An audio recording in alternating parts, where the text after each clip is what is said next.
Ministers of the parties of the ruling coalition are divided on presidential election and new Home Minister. Their parliamentarians have argued among themselves at today's session of the House of Representatives. Good evening, I'm Sarah Chitrakar and these are the headlines of the hour. Prime Minister Pushpa Kamal Dahal holds parleys with chairpersons of coalition partners CPN-UML and Rashtriya Prajatantra Party. Meeting delves into presidential election and new Home Minister. Parliamentarians of ruling coalition argue about federalism, republicanism and secularism at the House of Representatives. UML and Maoist Centre express concern over statement of Minister from Rashtriya Prajatantra Party.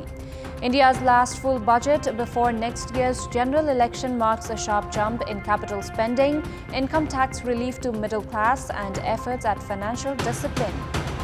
And Cricket Association of Nepal makes public the new grading of players. Former captain Gyanendra Malla drops to B grade, while Sharad Vishwakar excluded. A dialogue has been held between Prime Minister Pushpa Kamal Dahal and CPN-UML Chair KP Sharma Oli earlier today. Premier Dahal also held talks with Rashtriya Prajatantra Party Chair Rajendra Lingden today itself. The meeting between Premier Dahal and Leader Oli at the Prime Minister's official residence in Balwatar dwelled on the issue of Ministry of Home Affairs and the presidential election. The Prime Minister's Secretariat has said that the meeting was centered on the contemporary political issues. Prior to this, Rashtriya Prajatantra Party Chair Rajendra Lingden had reached Balwatar to hold talks with the Premier. Prime Minister Dahal is in a dilemma regarding the post of the Home Minister after Rashtriya Swatantra Party President Rabi Lamishani's Deputy Prime Minister and Home Minister status was scrapped following his citizenship case. Sources have said that at a time when the RSP chairperson is making efforts to resume his home ministerial position, CPN-UML Chair Oli has also suggested Premier Dahal to reinstate Lamichhane. Meanwhile, Lamishhane had warned of quitting the government if the ministry is not allocated to Rashtriya Swatantra Party. The ruling coalition parties have also remained polarized regarding the nearing presidential election. Today's meeting between Dahal and Oli is also understood to have covered this issue. Parliamentarians of the parties in the ruling coalition argued among themselves at today's session of the House of Representatives.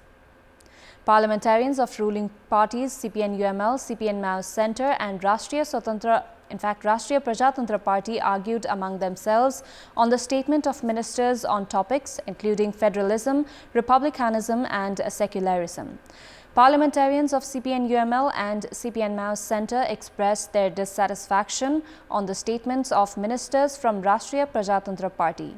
UML parliamentarian Raghuji Panta raised questions saying the ministers had aired statements against the sentiments of the Constitution. CPN-Maoist Centre parliamentarian Shakti Bahadur Bosnet said that members of the Council of Ministers airing statements against the norms and sentiments of the Constitution was not acceptable. Meanwhile, parliamentarian of the Rashtriya Prajatantra Party, Dhawal Samsher Rana, made a counter-argument, saying a Hindu nation and democracy with monarchy was the main agenda of Rashtriya Prajatantra Party. Rana claimed that even the constitution had not imposed any obstructions on voicing for those demands. Parliamentarian Rana also warned other parties and lawmakers not to undermine Rashtriya Prajatantra Party. Another parliamentarian of Rashtriya Prajatantra Party, Gyanendra Bahadur Shahi, demanded making public the findings from the public poll on secularism before the endorsement of the Constitution of Nepal. Meanwhile, saying the incidents of self-immolation were increasing, parliamentarian Amresh Kumar Singh drew the government attention in this regard. He also demanded formation of a separate commission for investigation into this matter. The government has decided to slash the current budget by 20%, taking into consideration the increasing financial crisis coupled with slackened revenue collection. The Ministry of Finance decided to slash the internal expenses of all the federal ministries by 20% to maintain financial balance by controlling expenses. Issuing a 14-point directive, the Finance Ministry has said meetings and seminars to be organized by the government will be cancelled. The government has also decided not to buy any new vehicles this year. By cutting down on the expenses, the Finance Ministry estimates that around 25 billion rupees will be saved. The ministry has decided to reduce expenses on 19 areas including petroleum products, maintenance works, miscellaneous and office materials and information systems. Issuing a notice yesterday evening, the Finance Ministry said it had to decide on cutting down expenses as global supplies have been hit hard due to the Russia-Ukraine war and the COVID pandemic, among other issues, and also to manage the pressure seen in various 12 sectors. The Finance Ministry has also urged all province governments and local levels to cut down on expenses by 20%. The first meeting of the Council of Ministers held on 26th of December had passed the proposal to reduce government expenses. A student group affiliated to CPN Unified Socialist has protested at the main gate of Janak Education Materials Centre, demanding timely availability of textbooks for the coming academic session. The group has said that students had been at the suffering end because of the delay in receiving their textbooks. Such a delay in ensuring timely availability of textbooks before the beginning of the academic session has been a perennial problem in Nepal. Meanwhile, the student body has also protested the government decision to assign the responsibility of printing textbooks of up to grade 5 to the private sector. The entity has also demanded investigations into the irregularities at the Janak Education Materials Centre. The coordinator of Janatantrik Mukti Morcha along with 4 others have been arrested on charges of forming the political group, arson and collecting funds by spreading terror. The group had set 2 trucks and 1 motorbike on fire in Kapilvastu's Chandrauta on 8th of November last year, targeting the November 20th election. Police had arrested Brijesh Giri and Sugrib Raidas of the same group while they were demanding 100,000 rupees by threatening Pujari Prasad Chaudhary, who is a business person of Shivaraj municipality. Jaggu Teli alias Bikrant and Bipin Bishwakarma were subsequently arrested. Police have confiscated a motorbike, laptop and 95,000 rupees from the arrestees. The health workers of Simraungarh Municipal Hospital in Bara have become agitated and halted all health services after the municipality dismissed health workers recruited on contract. The health workers became agitated since yesterday after 24 staff recruited in various positions in the Simraungarh Hospital were removed by the chief of the municipality. The hospital had 3 permanent staff and 27 staff that had been working on contract. The hospital staff have halted all health services, citing that the authority had relieved them of the contract without prior notice. Meanwhile, the service seekers have been deprived of health services. The agitated staff have demanded their contract extension and due salaries of the previous fiscal year. Education for grade 11, 12 and higher studies has been made free of cost in Tripura Sundari Rural Municipality of Thading. The local level has formulated a work plan related to free education to minimize the rate of students dropping out from school and with a view to promote access to education for all. The authority has been providing a monthly allowance of 500 rupees to the students of grade 11 and 12 and 700 rupees to undergraduate level students. A total of 675 students have been benefited by this initiative. Tripura Sundari Rural Municipality has become the first local level in the district to make higher education free. Time now for our segment, Public Pulse, where you text us with your opinion. Public Pulse. Here's the question: why has corruption not been curbed in Nepal? Your options are A, lack of actions from the CIAA, B, absence of government commitment, and C, increasing corrupt mentality. Voting is on. Type any WS, select your option A, B or C and send it to 34001 to share your opinion with us. Time now for international update.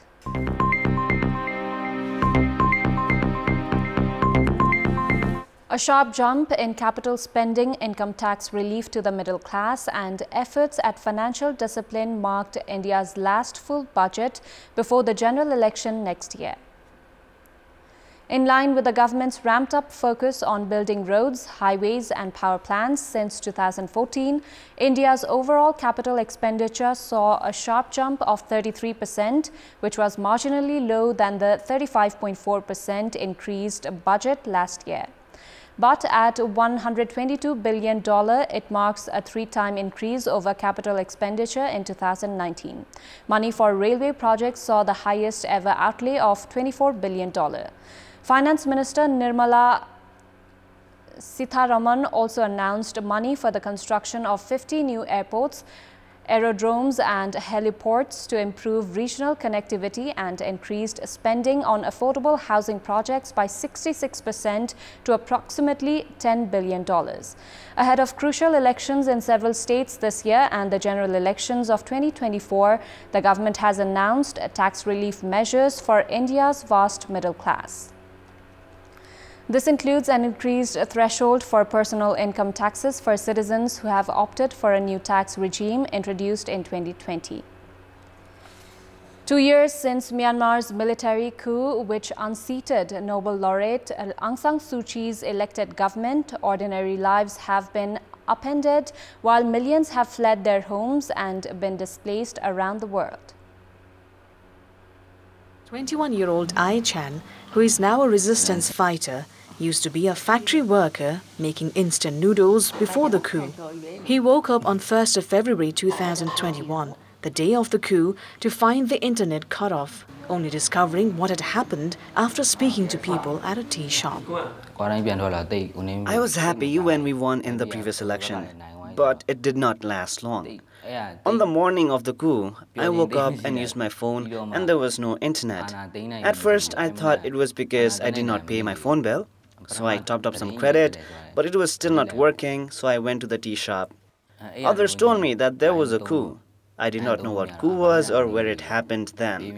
Later, I joined the protest against the coup. Ai Chan stood among massive crowds who took to the streets to demand democracy be restored when the military opened fire. When protest groups began taking up arms, he joined them and traveled for training in a border area. While morale among resistance troops is high, he says they are outmatched by a well-equipped army. When we were in the battles, we could not fight with military soldiers equally because they have better weapons and more manpower. But in that unfair situation, we did our best.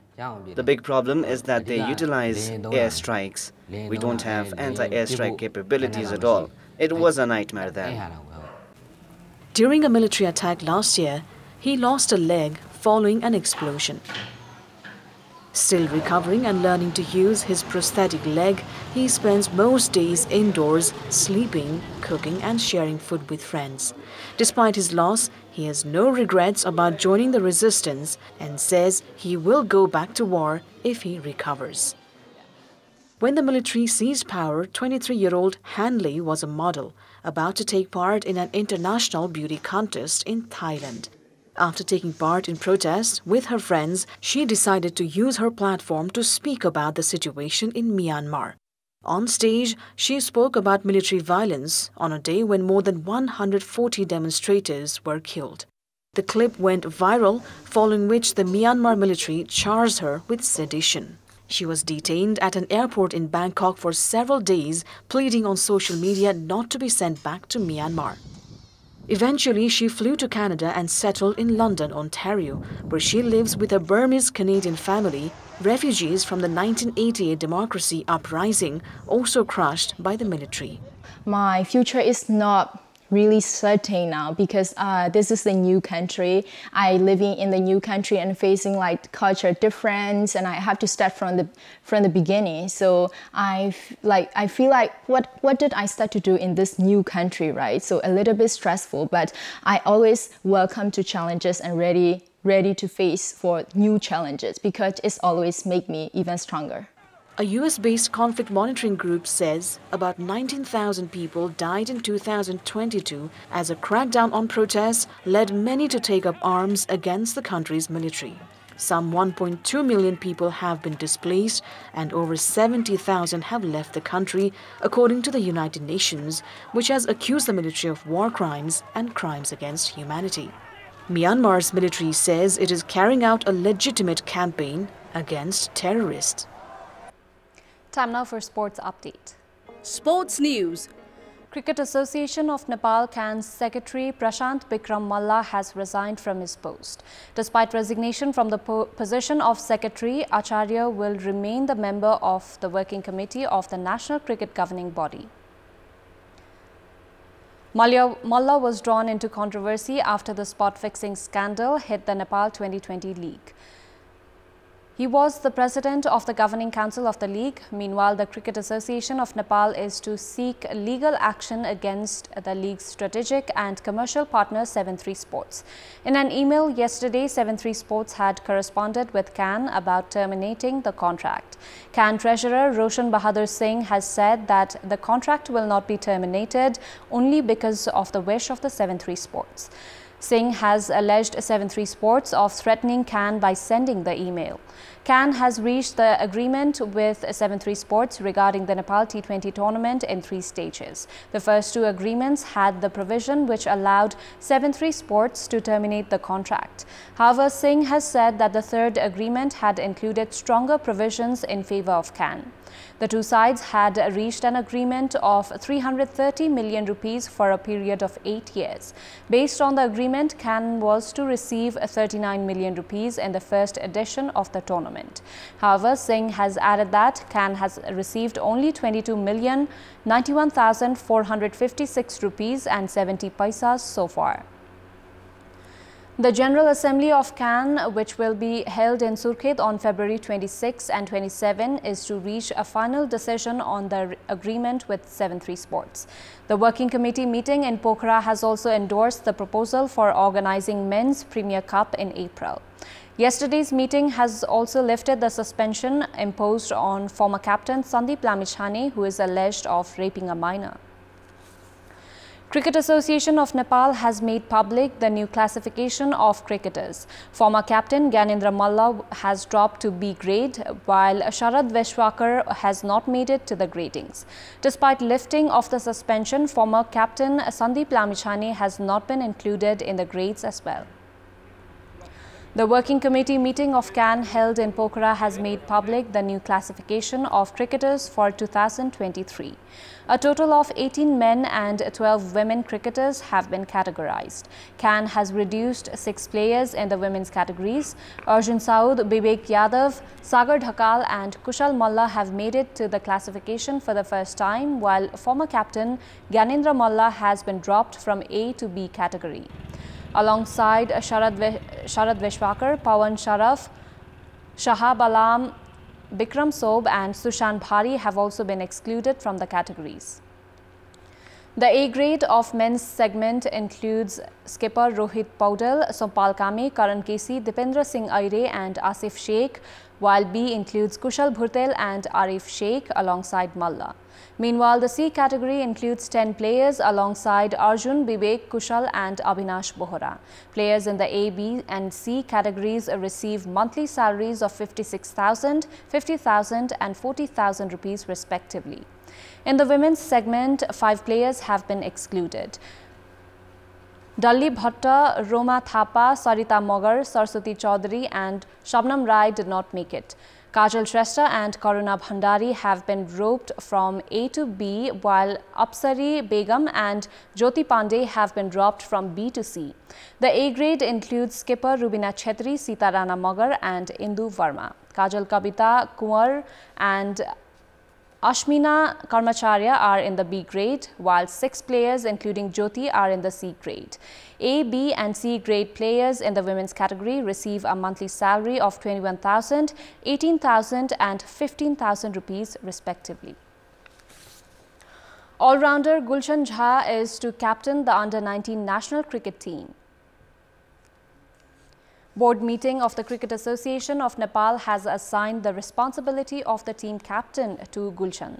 Dev Khanal was also recommended for the team's captaincy. Gulshan, who has already played for the senior men's national cricket team, has become the skipper of the age group side of the first time.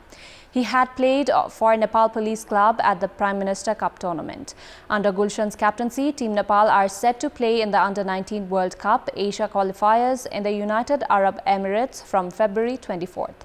Team Nepal will play Singapore in the first match on February 24th, followed by matches against Kuwait on 25th of February, Hong Kong on 27th of February, Malaysia on 28th and the United Arab Emirates on 2nd of March.